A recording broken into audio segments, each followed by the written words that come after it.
Hey everybody, this is Rob and I have another video game console to show you guys today. Yes, of course it's retro, and yes, of course it's obscure, like pretty much everything that I show you guys. I've shown you now a Vectrex, an Analog NT Mini, a Super CD-ROM 2 attachment for the PC Engine, and the TURBO-GRAFX. And in fact, the last couple of things here are related to this thing. Well, not this thing's a U-Haul box. What's inside the U-Haul box is what it's related to. What's inside the U-Haul box is an NEC PC-FX. At least it better be, because I paid the guy on Facebook a lot of money for a PC-FX, and there better be one inside. So I belong to a couple of Facebook groups that are for fans of the TURBO-GRAFX and PC Engine. I think one's called like TG16 Obey or something like that, and the other one's called Turbo Town, and I don't know which one I saw this ad in, but somebody posted up for sale a PC-FX, and I've never had one, and of course I saw the condition of it. It looked great. It came with box and some games and an extra controller, and it was a pretty decent price, and I just had to have it. So I, sent the guy some PayPal money, and he shipped it pretty quick. So his name is Ashton. I don't really want to say his first and last name, but if you're a part of the TG16 Obey or Turbo Town Facebook groups, you probably know who I'm talking about. He seems to post quite regularly. So anyway, it came through. It looks like it's a pretty well packaged box here. I hope it is. Anyway, we'll figure it out when we open it up. But it came very quickly, and it's tracked and insured, so that's good. But anyway, the PC-FX here. Let me go ahead and start on opening it.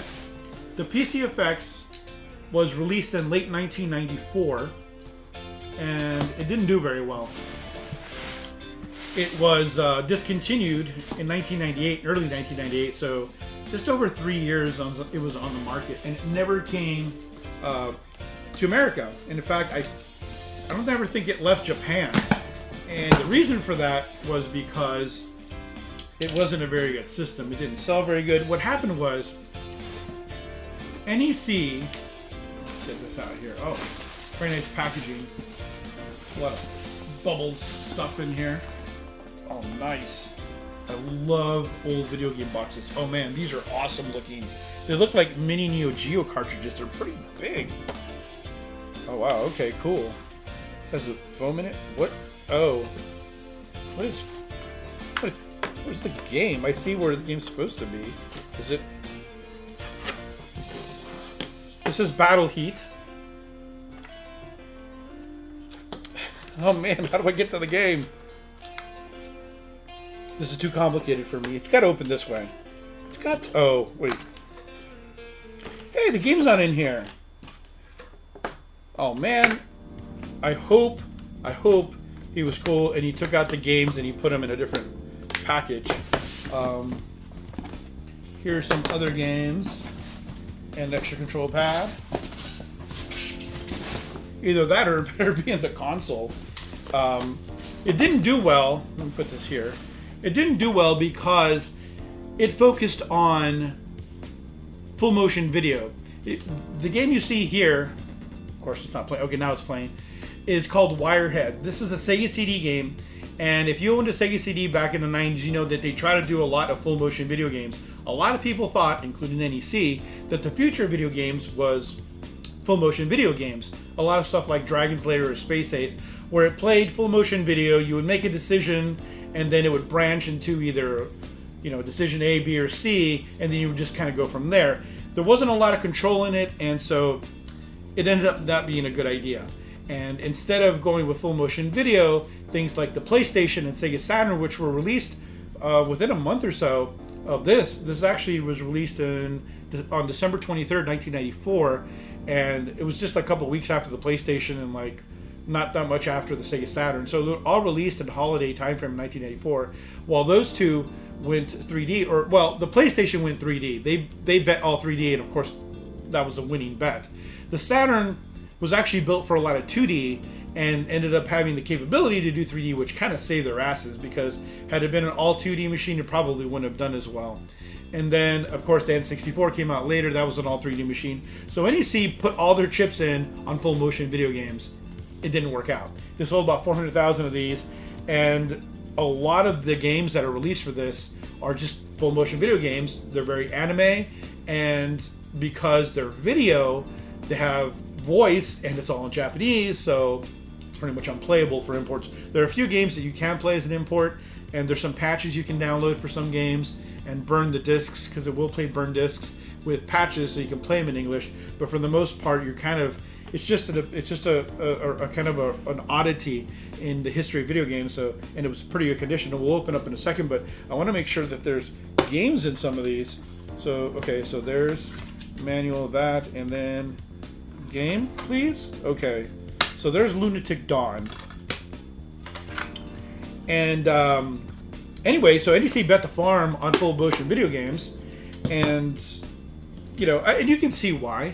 You know, the Sega CD was doing fairly well at the time, and even the Super CD-ROM had like Sherlock Holmes Consulting Detective, and you know, I guess they just thought that was the way to go, and yeah, it was a bad time. This is Team Innocent. Man, this manual's pretty thick. Oh wow, check out these character designs. Look at this. Is that a chick? I think so. Look how thin and she's lanky. Like, wow, that's like skin and bones. How about this one? Let's see this one. Wow, they're super skinny. Oh wow, they have the voice actresses. And I mean, I don't want to be mean or anything, but she doesn't look anything like the chick, if you know what I'm talking about. She's kind of not that attractive, but hey, at least they give her credit for it. But anyway, Team Innocent. I think this is like a like a survival horror game. We'll check these out. But did I already check the game? Yeah, this is the one that has. Wait, did it? No. Okay, so this one does have the game too, and they did guess right on the media, CD-ROM. But the focus of this, again, because it was full motion video, it kicks ass. It's better than the PlayStation and the Saturn at full motion video. It can do 30 JPEG. It can decompress 30 JPEGs per second, and also while doing audio, which makes it pretty much like a movie player at the time. And so NEC, who partnered with Hudson Soft to make the PC Engine and TURBO-GRAFX and Turbo Duo. God, this game is not in here. It's bothering me. That's not in here. I hope it's in there. Okay, so Battle Heat is actually one of the few games you could probably play not knowing Japanese, because it's a fighting game. It's a full motion video fighting game, which sounds kind of crazy, but I hope that it's just in the system. And here's one of the controllers. I think it's brand new, like never been opened. So because I don't think I have any two-player games, I'm not going to open it either until I get one. And it's a 6-button pad. It looks very similar to the Duo RX pad that came out with the Duo RX late in the Turbo Duo's life. It's a 6-button pad, but it doesn't have turbos for the buttons. It has like a select A/B switch. They also released a mouse for it too, and there's a couple games that use a mouse. So let's put these to the side and actually open it up and see what we have here. If you can't tell from here, it was made to look like computers at the time, so it's like a mini like desk tower or desktop PC tower PC, and yeah, it's just, they just like guessed wrong a lot. Other than the CD media, they guessed wrong on the full motion video. It was supposed to be PC upgradable like a PC is. They even made a PC card that you could add into your current PC to make it PC-FX compatible, but apparently development tools, I don't know, some kind of weird screw up where if you made games for that attachment for your PC, it wouldn't work in a PC-FX or something. I don't know. Let me pull this out. The 3DO also had one of those things. You could buy a 3DO blaster from Creative and put it into your PC, and then it would play 3DO games. Because remember, 3DO was supposed to be a platform. But if you ever saw or had a PC in the 90s, you know that they almost all look like this. Even Macs, which were known, have always been known as being like, you know, the designer PC or the designer computer. They have Macs that look just like this. So here's the controller.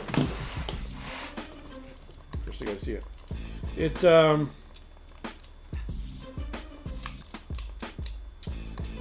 feels okay. Feels okay. It's very light, not much weight to it. The pad is feels kind of iffy. There's no Street Fighter for it, so I guess it doesn't really matter. The buttons feel okay. There's 6 buttons and they're labeled 1, 2, 3, 4, 5, and 6, all Roman numerals. which probably isn't the best way to do things because it can be a little confusing. But anyway, I don't know, feels okay. It's not compatible with the PC Engine at all. So if you wanted to use this as a 6-button controller for Street Fighter on the PC Engine, it's not going to work. Maybe if you snip this and rewired it a certain way, it might work, but it's not going to work out of the box this way. So let's put this to the side. And okay. Cool. It has a permanently attached AC cord. Let's take a look at this. And that's it. It's a little mini tower. It looks kind of slick. It's not yellowed or anything. It looks like it's in great condition. It has a little port in the back where you can put upgrades in there. Although I don't have any, I don't even know what you would put in there. I think there's like a battery backup or something you could put in here, but I don't know. I don't have any of the accessories. I don't have a mouse. I don't think any of these games require a mouse. It has S-video outs and composite outs, and what is that? Is that optical? I can't tell. It has S-video, composite, and that's pretty much it. So it was, I mean, you gotta remember this is 1984, so there's no component, there's definitely no HDMI. So S-video is about as good as you can get there. That's slick. Okay. So NEC did finally put a second port for their controllers. So you see right there, there's actually 2 controller ports. The PC Engine had 1, which sucked. You needed a multi-tap to play even 2-player games. Now, of course, most systems come with 4. Well, most systems are wireless now, and they don't even have ports anymore. But they might have USB ports. So here's a power button right here. And there's battle heat. I hope that didn't get damaged in transport. But at least I have it. It was still securely attached to the center spindle there, so it should be okay. It's battle heat. And yeah, it's just a little mini PC. I don't see the manuals anywhere. So yeah, I guess I'm not getting. Not that I can read Japanese. I mean, I can read a little Japanese, but the manuals wouldn't really have helped me too much. I just like to have a complete, set when I buy something in it. I think it's fine. I don't know. I'll have to ask him. Maybe he has the manuals and then send it to check the box. I don't think it is in there. Nope, completely empty. Although, man, it's not a bad smell. It smells like, how like when you go into somebody's house and it just smells like somebody's house, like not your house. It smells like somebody's house. Like, I don't know how to explain it. Like, I opened it up and I just got this, and it's not unpleasant. It smells like candles or something, I don't know. That was weird. But anyway, this is the PC-FX. Again, just play CDs. Just like this. And let's plug in the controller. Alright. And that's it. Mini Tower Gaming. Alright guys, well, that's it for the unboxing part of this video. I'm going to go ahead and hook it up, and we'll see how far we can get in these completely all Japanese video games. Okay, I'll be right back.